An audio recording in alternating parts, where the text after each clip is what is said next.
家好，我是 Liz， 今天想跟大家聊聊美食家这个身份，以及我的美食家的自学之路是怎么开始的。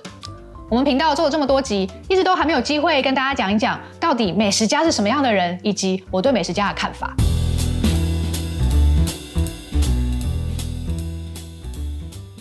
有些网友看到我的频道名称“栗子美食家”，觉得我好大胆子啊，竟然敢自称为美食家。但我非常清楚，美食家这个头衔是很沉重的，因为它给人一种权威感，而权威感通常来自于专业的知识、犀利的观点，好像你什么都要懂。而要成为一家之言，是需要一辈子的累积。我非常清楚，我没有办法马上成为美食家。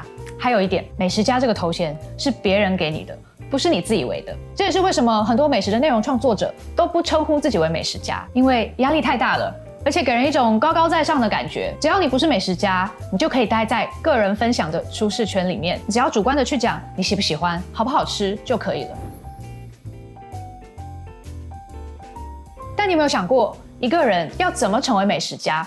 有什么学校可以念吗？还是有什么证照可以考吗？这就要说到我的背景了。我是念法律出身的，虽然到这把年纪还在讲学历，很不好意思，但还是跟大家介绍一下，我是台大法律系毕业，之后到台北一间国际型律师事务所工作，后来也申请上了哈佛法学院，取得了法律硕士 LM 的学位。同一年，我也考取了纽约州的律师执照。回到台湾，我又去同一间律师事务所上班，这感觉真的是上辈子的事了。而回想当年，当我又回到同一间事务所上班的时候，我突然感觉前途茫茫，不知道下一个目标在哪里。接下来是要成为事务所的合伙人吗？还是大企业的法务长？而我当时看到事务所的前辈律师们工作的模样，我也非常害怕，因为我知道那就是我接下来20年要过的人生，而我不想要过那种为客户鞠躬尽瘁的生活。这个时候，我开始思考，有什么工作是可以成为我一生的志业的。每天早上起床睁开眼睛都很兴奋。这个时候我想到了吃这件事。我是在充满美食的家庭里面长大的，我的爸爸就是一个老饕，不仅会吃，也很懂吃，还很会煮。他常常在家宴客，都是摆出那种很多大菜啊、鲍鱼啊、佛跳墙的宴席，然后也很喜欢出去吃饭，就会带上我们。所以我从小到大就跟着爸爸吃了很多好料。而我看着他在餐厅里面点评菜色的模样啊，我觉得非常酷，所以我也不知不觉跟着有样学样，美食一直都是我很大的热情。在那个生涯的十字路口，我突然有个念头，就是我想要成为美食家。但是我遇到一个问题，美食家该怎么当啊？我发现相较于律师，美食家似乎没有一个明确的养成管道，成为美食家只能透过自学。那是一个漫长的自我累积、自我学习的过程。我也曾经想过要去念厨艺学校，但我自认为不是在厨房工作的料。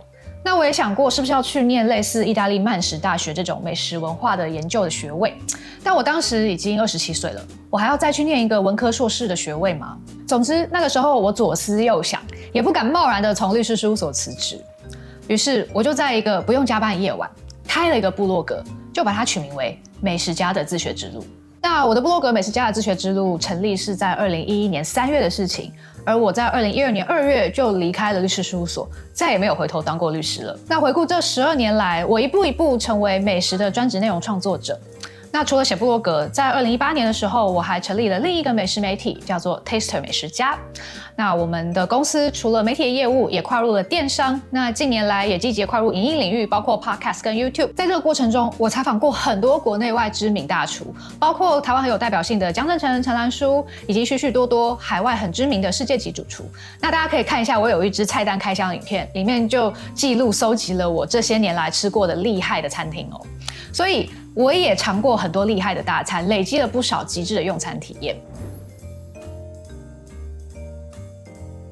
这一路上啊，我还是有很多疑惑冒出来，比如说美食部落客是不是美食家？还有美食作家跟美食家一样吗？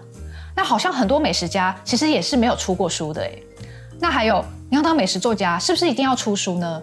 总之就是有种种的疑问一直冒出来，是我对于自己的一个身份的怀疑。那其实这些疑问呢，都归咎到一个问题，就是美食家到底该怎么当？那接下来我们就来分析一下美食家的内涵好了。我想先请问大家，美食家、美食评论家、美食作家，你觉得这3个名词意思一样吗？我要告诉各位，在中文跟英文里面，这些名词的意思是不太一样的。而在英文里面，它其实有更细的名词分类，定义也更清楚。美食家跟美食评论家在中文里面似乎意思是一样的，都是可以表示善于品评饮食的人，他具备鉴赏能力还有专业知识。其实英文里面光是美食家就有好几个不同的名词来指称这样的人，包括有 epicure、果妹、果曼和 gastronom 等等。而美食家和美食评论家 food critic 意思又有点不一样。food critic 他是特别表示评析食物或餐厅的人，这个人把他的饮食经验借由写作分享给大众。那通常他就是为报章杂志、旅游指南或者美食网站撰写评论，为大众提供判断的依据。其中还有一种更特定的类型，就是媒体聘雇的餐厅评论人 restaurant critic。由此可见，美食评论家是一种特定的职业。那前面谈到美食评论家会用写作把他的意见跟大家分享，既然提到写作，又会跟美食作家产生关联。在美国，几位知名的美食评论家同时也有出书著述，他也会被认为是美食作家，例如 Ruth Reichl、Adam Platt、Jonathan Gold 都算是此类。那我们刚刚提到英文里美食家有4种不同的用语，它们分别是什么意思呢？接下来让我好好为大家解释一下。首先我们看到的是 gastronom， 它的意思是美食的评判 ，a judge of good eating。它是从 gastronomy 衍生而来的字，而 gastronomy 它是美食学的意思哦，是用来表示精致饮食的艺术与科学。第二个字 epicure， 它的字根很有意思哦，是源自于希腊的哲学家伊比鸠鲁，而伊比鸠鲁有一个很有名的学说，他主张最大的善来自于快乐，并且把快乐又分为静态跟动态的。那动态的快乐呢，意思是你正在满足欲望时的快乐，譬如说你正在享用很美味的寿司，你觉得实在太好吃了，心中充满喜悦，那样子的快乐。而静态的快乐呢，就是因为欲望获得满足而平静产生的快乐，譬如你吃完了这一顿寿司大餐，你回味着，你觉得这一顿饭真的太美妙了，那个味道让你余韵犹存，这种平静而产生的快乐呢，是静态的快乐。那伊比鸠鲁因为非常强调欲望的满足这件事啊，使他被与享乐主义画上等号。所以 epicure 这个词一开始是带有贪嘴暴食的贬义的。不过在19世纪初 epicure 开始获得了正面的意涵，尤其是在英国。而在今天 epicure 的意思是为餐桌上的欢愉培养出精致品味的人，或者对于吃喝有所选择与挑剔的人，也蛮多人会使用 epicure 这个字的。那我们再来看看果曼。果曼这个字呢，原本也带有贪嘴的负面意思，后来在法国又变得比较正面一点哦。例如在19世纪的时候，有一个知名的美食家格利莫·德拉黑尼耶，他发行过一本美食杂志，叫做《美食家年鉴》。这个法文的刊名里面啊，就有使用果曼这个词。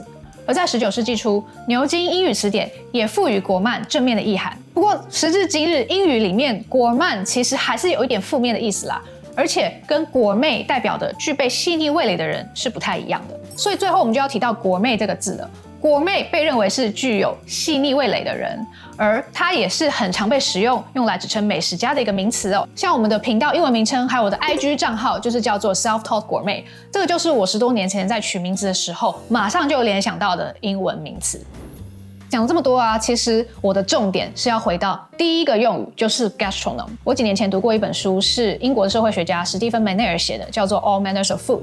他在里面就特别强调了 gastronom 的重要性，而且他认为 gastronom 跟其他几个不同的美食家用语有一个显著的差异。美食家并不仅仅是为了餐桌上的欢愉而培养他精致的品味，他要借由书写，同时协助他人培养精致的品味。这边就讲到重点了。美食家不能只是享受美食、喜欢吃喝而已，他还必须能够形成论述，而这样的论述通常是必须透过写作表达出来的。美食家他必须是一个公共领域的意见领袖，他必须要能够提出他的观点、他的个人意见，而这样的意见对于餐饮产业、对于餐厅与主厨来说是有建设性的。我认为这个是美食家跟一般的美食爱好者或者foodie吃货很关键的不同。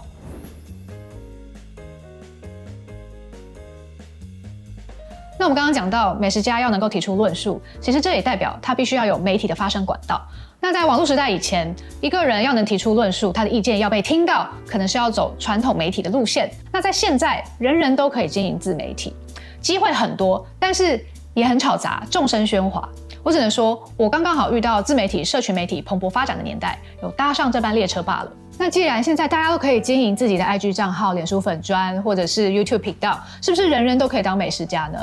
我必须说，修行在个人，如何提出有观点的论述还是关键。而这过程中，你必须不断的吸收知识、累积经验。我也期许自己可以做到。那你会想说 ，Liz， 你已经成为美食家了吗？我还是要说我真的不敢当啦。但是你一定会质疑我的频道名称，对不对？为什么你取名为栗子美食家？这个是因为一开始我们频道不是叫这个名字，其实是叫栗子的美食家自学之路。我想要把我的部落格名字也拿来用，这样看 SEO 会不会好一点？但是发现还是太长了，观众不容易记住。我希望把频道名称改得更简洁有力，所以才变成栗子美食家，不是因为我很自大的意思。对于美食，我还是抱持着比较谦虚的态度。我知道人外有人，天外有天，高手在民间啦。很多人其实比我厉害，他也不是台面上的人物。但我还是希望可以在这边跟大家多多交流关于美食的知识与见解。如果你认为这个频道上面有什么美食的内容是出了问题、不够精确，或是有什么错误，都欢迎告诉我。但是记得要有礼貌，不要恶意的攻击啊。那我都很乐意跟大家回复讨论。而我还一直在探索美食家这个身份，以及我对于美食的热爱可以怎么样成为一份工作。我想邀请大家跟我一起踏上美食家的自学之路，以后我们还有很多见面的机会。